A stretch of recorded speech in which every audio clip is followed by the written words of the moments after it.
Thank you, thanks a lot. Pleasure to be here. So, we have quite a diverse panel here, and we have apparel and accessories. We have Jugal from that industry. We have uh, Raghav from electronics. We have Sandip from shoes and accessories. We have Shaishav Mittal who is running lovely bake studio. He's into baking, food industry. We have Shannon from KC Roasters, so they are into coffees. So quite a diverse panel. And I just to understand that what goes behind your maybe your e-commerce platforms, or if you have your own retail stores or you have a chain. So what basically happens behind that? So we are here to discuss behind the scene things which happens inside closed rooms. So starting with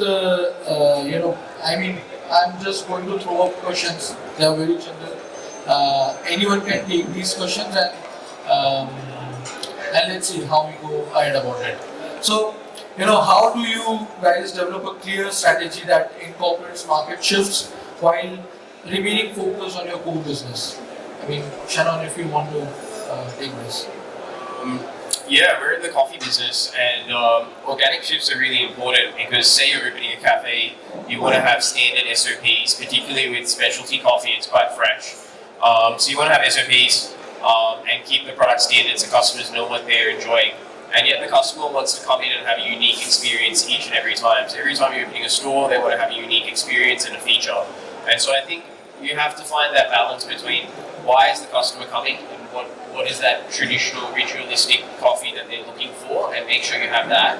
But having a space for organic interaction, so that might mean a room where people can come in and do tastings, where they learn to brew different methods, where there's an exclusive method at a certain store or not. So finding that balance where a customer's not walking and they're feeling it's so sterile that the staff are following all the SOPs, There's something new, there's still something very exciting, and that balance I think is very important in the offline aspect of the business. Okay. Shaishav, you want to Good morning. use on this? So I'm Shaishav, Director, Lovely Sweets, founder of the studio. I'll take a minute to talk about what we do. So we are primarily manufacturing, retailing, and distribution of Indian sweets, bakery products, and we run a chain of restaurants. So currently, I manage about 13 stores, and 3 more are coming up. We have over 500 people working with us, and approximate turnover is about 140 crores, right?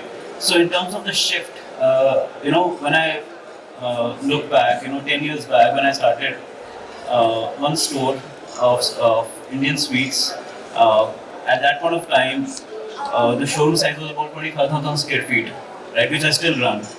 But now when I'm trying to expand and add multiple stores, because the rental is so high, I have to cut down on the product as well as the size of the store. So only keep like a high GP, high turnover products so that we can maximize the ROI on the stores. So that's the major shift, in the last few years I've seen to grow the business. Okay. Sandip, please share your views on this. So, if I understand the question correctly, we are talking about how to develop a strategy when the market is continuously shifting. So, in that aspect, what I would look at is first having a good market analysis. Because what is important is we know how the market is moving, and on the other side, I would do a SWOT for myself so that I know as an organization what are my strengths, so that as the market is moving, we can evolve with a strategy in the direction that works for me in the direction of the market changes. So you need to know your strength and also continuously understand where the customer is moving next. So if I know, being in the footwear business, that the trends are moving from formals to sneakers, so I would have to either evolve and move towards sneakers or create an alternate opportunity to take care of that demand that is coming in.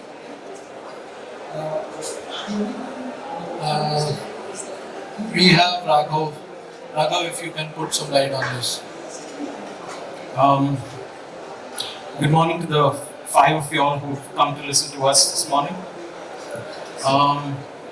Yeah, I mean, I've just been made aware that I shouldn't be wearing formals and sneakers are probably more in. So I suppose from time to time when you realize that things are changing, it makes sense that you reflect on some of the things that you're doing wrong. Make sure that you ask for expertise and listen, I guess.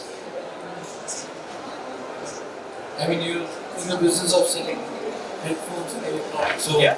maybe it's time to join the Gen Z there. Yeah, really. I suppose so. Jugal. Yes. If I give you no BS answer, right? You try 10 different things, 9 of them fail. 10th one that works, we call that a strategy, right? So the idea as an organization is how fast can you roll out those ideas and keep trying, keep failing, and keep learning from that. So I think that's how we develop strategies. I'll just add, picking up from what Jugal was mentioning, as an organization, other than knowing where the market is moving or what your consumer wants, you have to have a setup which is flexible. Because at times when organizations grow larger, you move out from the flexibility that comes with the startup. So that is very important for an organization to evolve as the market is changing as well. Otherwise, you might just become an older version of, let's say, a Nokia. So that's where we get stuck. I get your point. So I mean, as the markets are evolving, and so does our teams getting evolved. So how do you guys ensure your team is equipped to handle emerging challenges and opportunities in the market? Because I mean, things are changing pretty fast in the retail segment, and your team has to be on course and make sure that you don't miss out on any opportunities. Yeah, I'll just start. As retail brands, I feel in the coffee space, we always think about communities as being for our customers. So you want to build communities as people that are coming in, and you want to engage with them with greetings or whatever it is. But I think internally, you have to build community within your team. And that means I always tell my guys that you have to know each other, spend time with each other, and then you need to kind of build, it might be twice a month, sometimes where you just step back from the grind, which is really hard in this season, right? Like you have event season that starts in September and it goes all the way through to May, and until monsoon, no one falls off, right? But you still have to build in time to go, hey guys, how are we going? Get everyone, shake them out. That might just mean stepping out of the office, going and having a meal somewhere, or just getting everyone out of the environment and saying, let's break this down. What are we doing? Have you seen something somewhere else? Have you checked out this new space? Have you seen anything, in Instagram? Are you guys following these brands, whether it's overseas or not? So I think you have to mix it up amongst the grind, make it fun on a Friday, just when people are having a weekend where they have the Saturday off. So that community aspect internally in the team and not just externally to the customer, I think is important to identify that shift. So, I think as a retail brand, one of the challenges that we face is that as we add more stores, we want the same customer experience at all the stores that are, across the state, across India. So I think we have made extensive list of videos that we try to train our staff on, right? So how to talk to customer, how to make a dosa, how to make a nice coffee, right? So we have training videos, SOP on each and everything which is possible in our store, right? Whether it's front end or at the back end. Okay, so I mean, you're using maybe media as a tool to educate or make your team, train your team. Exactly. Makes sense. Sandip. So as an organization, we have a core principle of entrepreneurship inbuilt in the structure itself. So we treat all our employees as entrepreneurs, which makes them stakeholders for their departments. So they are given the objective of what is to be delivered by the organization, which then gives them flexibility to operate and the decision-making abilities. So this gives them the understanding of how to what is required, because they are the closest to the customer. So One side we make them the entrepreneur, on the other side we equip them with significant amount of training, which our research team does, that what is the next fashion thing coming in, because we're in the business of fashion. So what are the next fashion trends coming up? What are the product lines that we are doing? How do you evolve or connect better with the customer? So those evolutions at the back end are continuously being done, which is then passed on to the employees. However, the key thing is entrepreneurship here, because once you make your employee the owner of the responsibility that you've given him. So if the retail department is owner of retail and he is supplied with all the information that he needs, then for him decision making becomes much easier and he would be able to fulfill his task with the information. Okay.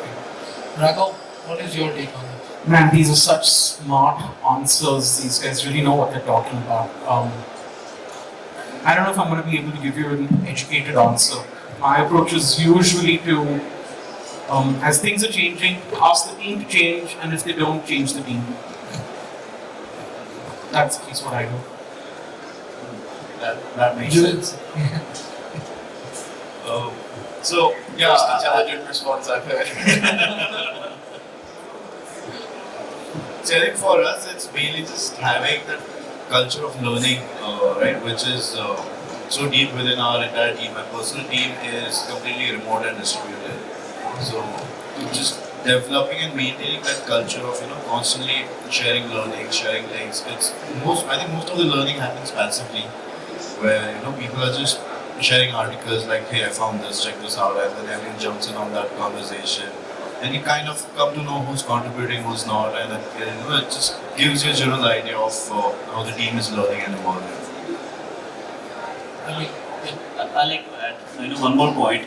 One thing which has really worked for us is we've put together a team called System Creation Team, right? And in which their only job is to basically support the retail stores. So any kind of challenges they are facing in terms of training or regular operational challenges. So I sit down with my system creation team once a week, and we just brainstorm on how to tackle any kind of operational issue that the team is facing, so that they can work better next time. so working on ground with the team and trying to solve the issues there. That's a great insight. So, we all come from retail as well as a new e-commerce world, and things are changing pretty quickly there, and new technologies are coming in. So, how do you integrate new technologies or innovations in your business to optimize the processes and drive profitability?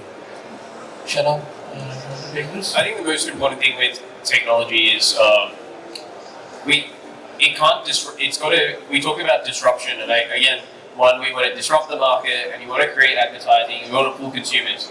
The thing with technology is you want a seamless integration into technology, and you don't want to keep disrupting the teams. We deal with baristas, and we train baristas from their refresher, and they have to learn. So they're learning new SOPs. They then have to learn. They can make the coffee really well, but the hardest thing for them is to dialogue with the customer in English, explain to them, that whole structure and process. And the last thing you want to do is keep pummeling them with, this is a new technology, this is a new method, this is a new way. So I think you have to be slow in adding in technology. You don't need to jump in straight away. You need to identify that technology and make sure it's seamless. And they come through as community interactions with the teams, like, if we do this, this is better efficiency. If we do this, this provides better sales. So finding those things and slowly integrating them is more my advice, rather than jumping at them and keep disrupting the internal processes. Yeah. So I think it's quite a challenge for a business owner that the technology as well as the human should interact with each other, right? And without each other's support, nothing will function, right?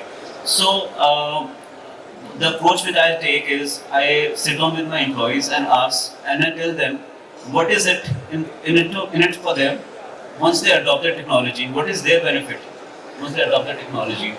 So 3 years back we implemented a complete transformation, digital transformation, and we implemented Microsoft Innovation in our company, right? And And initially it was a lot of resistance from the team because we had a certain way of doing things traditionally, and suddenly you're putting together a 360-degree software in your organization. So there was a lot of challenges. Plus, in addition to the other thing is that what has worked for us is we implemented Google Sheets in our company to track the various processes, right? So if there is any task that needs to be done, or if there is any delay in any task, that is tracked through Google Sheets, right? And though initially a lot of trouble I had to face from the staff, but now when I told them it is for their benefit that they will at least have accountability, they will at least have somebody if somebody is not doing the job correctly, you can also pinpoint at who is not doing the job correctly, right? Instead of blaming the entire team, you can just pinpoint this person is not performing, right?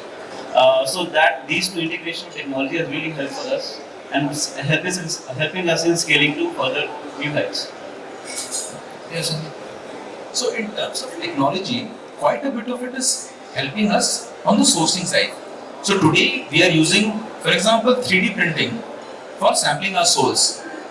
In the earlier era, you would actually have to make sample soles and then print it onto shoes even at the design phase. Now you can just design and 3D print the sole, and the cost of that is significantly lower. So that's one experience. We are using AI to work on our designs.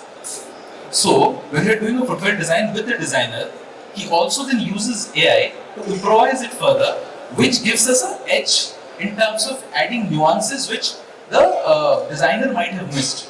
Plus sometimes it adds a complete line different to what we have been doing.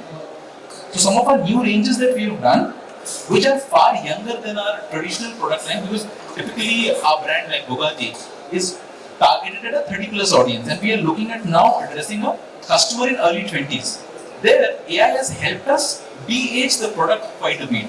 So from those perspectives, these are two areas we are also working on evolving in the consumer experience side, where when a customer buys from us once, we would try to follow him across, but that's still in the pipeline. Great insights using AI for designing shoes. Now our company, as a tagline itself, we call ourselves as Astromueller, tech meets shoe excellence. So it's something innovation, but technology is a part of our keyword, right? Great. Yeah, Raghav. So I spent the first 4 years of my life opening 16 retail stores across the country, and then spent the next 2 years shutting them all down and pivoting to an online D2C model. Very painful to shut stores down, but the beauty of it is that now you're entirely dependent on leveraging technological changes as they happen across the country to be able to fuel your growth. So for us, that was social media, digital marketing penetration, consumers discovering and engaging with brands online, and of course everything else that came along with enabling e-commerce. Cool things that are happening in the technology front right now, AI, ML, stuff like that. And we're just waiting to see if there are panel members or people in the industry who use it and use it really, really smart, so that we can learn from them and bump good ideas rather than reinventing the wheel ourselves. So at least that's the approach that we take to find the best ideas in the room and make it work for us. Thank you, Raghav. Yes, Jugal. So I'll add to Shaishav's answer. He actually asked me a question: which of these tools do you use in your organization? And I told him I've tried and failed at all of them. And mainly the reason, especially when you talk about technology for your team, it's mainly just data reporting, data logging, stuff like that. In business intelligence, right? In the end, what matters is what's going to stick with your employees, right? They will try something and try to circumnavigate the system, or eventually they will figure out the best or shortest or easiest possible way to adapt that same technology. So I think in the end what we do is just kind of empower them and let them figure it out. as to which of these tools and tech they're going to use. But me as my role as an in-house tinkerer, I make sure that all the possible technologies are available for them. I do the POC myself, and I just present it to them and let them figure it out. So I think that strategy usually works within our company. Great, thank you. I mean, all of us sitting here is one thing common, which I understood that we all are kind of niche, not a very mass market brand, and trying to build a community around our products and selling our products to the community. So, I mean, how do you see yourself building a brand maybe next 5 years, and what are your plans behind it? How do you assess the customer behavior? How do you basically understand what should be the next step for you? Maybe Shannon, you can put some light on how are you building the brand. Yeah, I mean, first on the AI kind of conversation, I just feel like right now, when everyone's talking about artificial intelligence and how do we look at it, I feel like from a team perspective, I don't want artificial intelligence, I want real intelligence. I want them to be innovative into the market. I don't want them to rely so much on technology to provide solutions, that they understand their skills. From a coffee perspective, you want people tasting their coffees, brewing their coffees at home, so that they can relate to that customer's journey. Not always saying what is this trend, what is that trend, because I think trends are secondary. You have to be an experienced user yourself and then relate to it. You can then understand a trend, but then how do you apply yourself to it? And I just think this whole artificial intelligence conversation is important, but real intelligence and having a team that thinks, I think is the most important part. But I think, how do you drive the customer to that? How do you spend time with your customers and understand what they're looking for? For coffee, it's always about the flavor. A person might want more body in their coffee. They want a lighter and fruitier coffee. I keep telling our team that we shouldn't move our brand to address the hipsters in the market. We shouldn't look at what the hipsters are doing, what's new and trendy, because hipsters have no loyalty. Today you're the hottest thing, the next month some guy down the road is the hottest thing. So what is ritualistic? What are a large percentage of consumers are going to say, that's a great coffee, that's really tasty. It's not the hipster market. Keep having ideas that are there. Don't get carried away with hipsters, and believe in what you drink and what you taste. That is what you want to drive as a brand. Don't get run away with the market. Don't try and do something that you're not comfortable. Be comfortable with your skin, and try and preach that or try and teach that. Don't be artificial about it. Don't be inauthentic about it to just chase money. Believe in what you do. Believe in how it should be done, and back that with obviously feedback mechanisms. I think that's Great insights. Don't follow the trend, and just go for the vision we have. back yourself sometimes. Back yourself that this is where normalcy is. Right. Yeah, I'd like to give you an example of a technology integration which we did recently.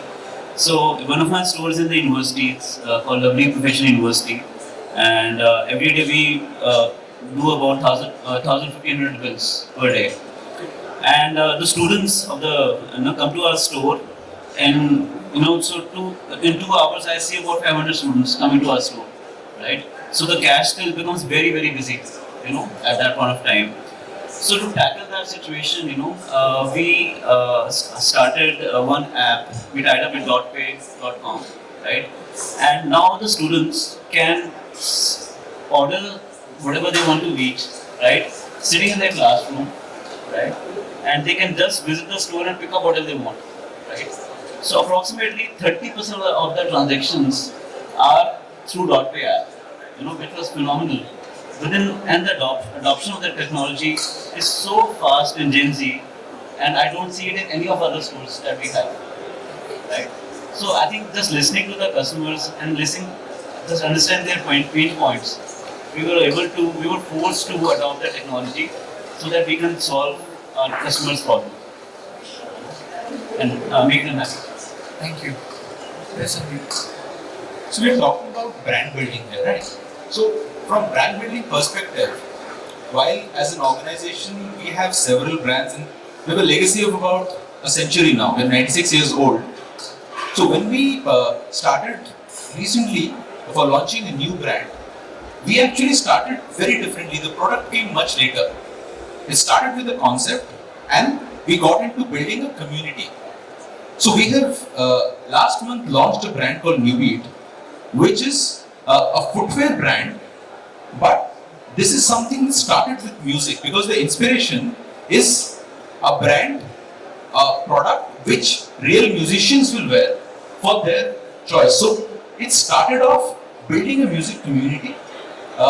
We started off across social media where we had Studio Newbeat as a channel, and we got new artists, we launched them, we built a community around those artists, and we have been decently successful with more than 135,000 followers, close to 7 million views, I think 150,000 odd likes, and it helped us build a community much before we actually came out with the shoes. So this was more towards building a social environment for the product and launching this online with an exclusive partnership with Mantra. We are focusing on digital commerce here to take over. Start off first building a related community, which will be the key stakeholder, which then expands. So music is anyways something that almost everybody loves. We wanted to give them a reason to associate through music first and then with the brand. So that's how a shoe doesn't remain a shoe, it becomes for a specific purpose. If you love music, here is something which actually addresses that music touch. So each of our products, for example, when you get on to it, is named after different musical notes. So something like a shoe with a lace will be a D minor or a D major, that levels. So it becomes interesting from the consumer perspective as well as from the musician side. We must put a lot of thought behind, building the brand, your new beat, and creating a very niche audience for that, a community behind it, and now selling it through digital first, and then maybe you can expand to other retail. The idea would be to get into offline retail within a year. However, I hope it doesn't remain niche. We have started off with the musicians, and from there to go mass, because this is for the teens. This is the target audience is let's say people in their early 20s and Gen Z and even younger. They have put now a lot of other alphabets to the generations beyond. So my son is 14 years. He's a target audience and he actually loves the shoes. Okay. So I am too old probably to wear a shoe like this, but yes, if you look at products that we are doing, it's not available in the regular brands that is there. Right. And our expertise of over 100 years helps that legacy to come in, but the products design, again going back to AI, helps us to create shoes far younger. That's true. So do check out newbie.com if you get a chance. I think you will love the product. More than that, what we are doing is supporting the musicians. We've already launched close to 12 artists who have created their own songs. We've promoted them, and many of them has already crossed 150,000, 200,000 views, and some in Instagram has crossed 1 million. So we are helping them build a career for themselves. Raghav, what are you doing at brand building? Man, that's a very, very broad question. Since the panel's already spoken on a couple of different things, I'll maybe give you one thing we like to do for helping our customer service experience, and I'll give you one thing that we're doing for community building, so that everyone can get something to take away from it.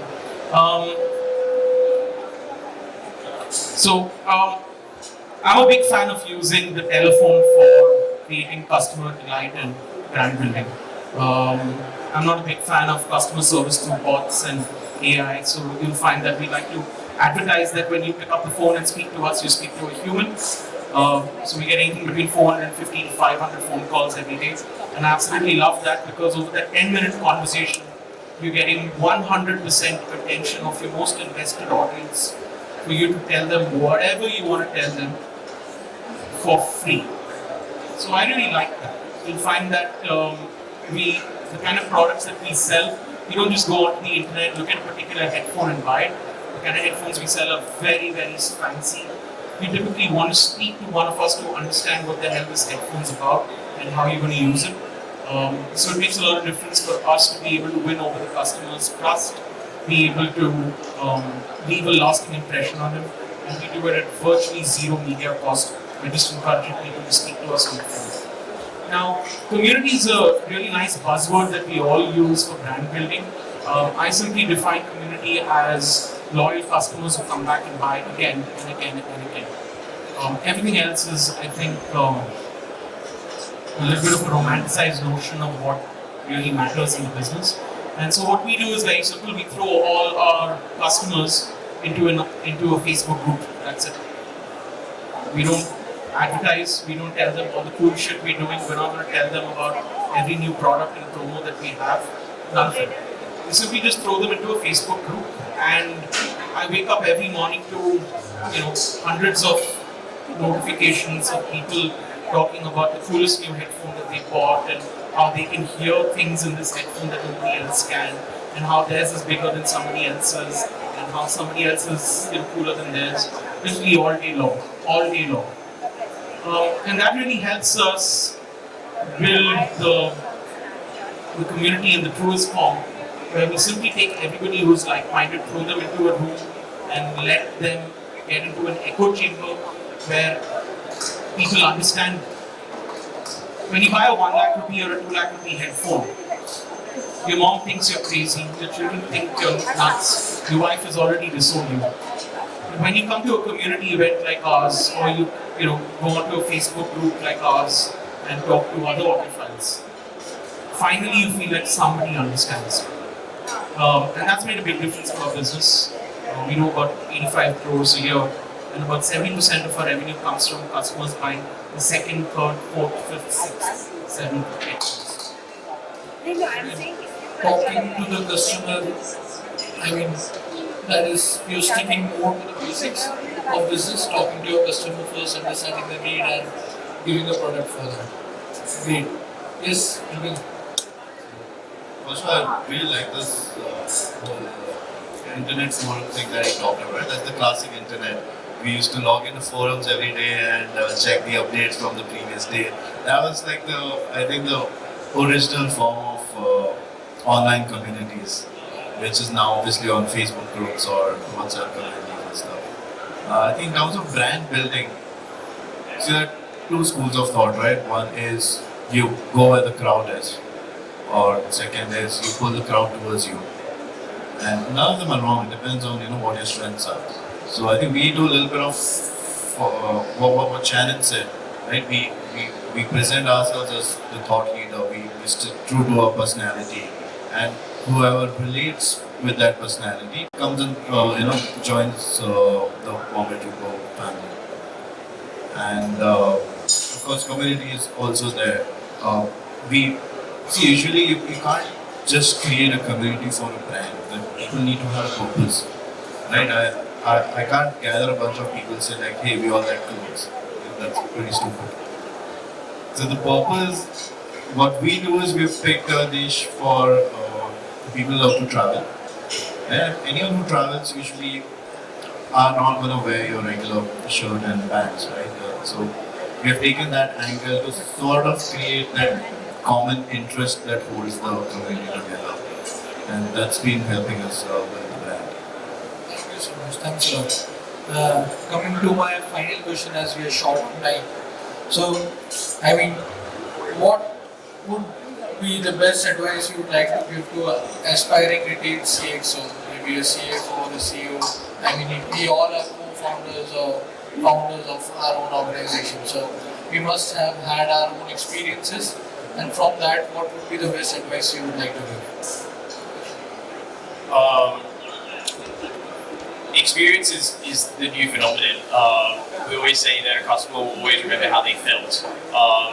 And yeah, I'll just go back to my previous answer before. Don't feel like in a world where businesses are continuing to disrupt that you keep having to always be at the top of your game into giving the next new experience. If another brand is doing an experience, wait, watch, hear, listen. Work out the most profitable way to do that, because sometimes disruptive systems are not profitable. Someone's doing something to make a name for themselves, and it's not sustainable at the end of the day when you scale, when you're talking about real estate, when you're talking about costs. The most disruptive things aren't the things that are sustainable. So whatever you're doing with change, relax. Don't get worried about disruption. Take it slowly. You'll have to evolve as an organization, but don't be worried. Don't be panicked. That's my advice. Don't be worried about always being the next experience. Keep integrating experiences slowly by surely, like your .pe app, and just slowly allow the organization to transform. Don't be panicked. That's my advice. Thank you. Two advice I'd like to give is, first of all, sell only high GP products. Secondly, keep your keep your operating cost under check. And the second advice I'd like to give to all the entrepreneurs is, while you're building a brand for your organization, don't forget yourself. Build a personal brand as well. If you, I like to post my entrepreneurial journey on LinkedIn, and a lot of times I feel happy that people appreciate the effort that I put in making a video and talking about the brand. So these are my two bits. Yes, Sandip. I think the most important thing from my perspective would be that keep the focus on the customer. The customer is evolving. You need to continuously focus on him and evolve as he is evolving. Second would be build a strong team, because that's what will take you through. Without a strong team, even the best of the ideas would not actually succeed. And the third thing, which I think you mentioned, the most important thing for any business is to turn profitable. So keep focus on when do you want to break even, how do you want to break even, and are all your efforts getting you into that direction? If not, change the board. Either change the product or change the company or change the team, but you should not lose the focus on profitability, because everything else is vanity. Can I get a very quick show of hands? Is anybody in the audience in the retail business, online or offline, where you sell something to a customer directly? Alright, so there's like 3 people out there. To everybody else, find good retailers to work with, and when you find a good one when they are working with a sense of purpose and passion. So yeah. My answer is pretty straightforward. Once you've hired right, just empower your team and have more thinkers than the doers. Right? What Sandip also said, you treat your employees also as entrepreneurs. So empower them to just make their own decisions, make their own learnings, make their own failures, and yeah, you'll be surprised with the results. Great insights, guys. Pleasure to be a part of the panel and moderating this session. I guess we are done with the session. Thank you so much. If anyone wants to meet them, then here you can meet them after this.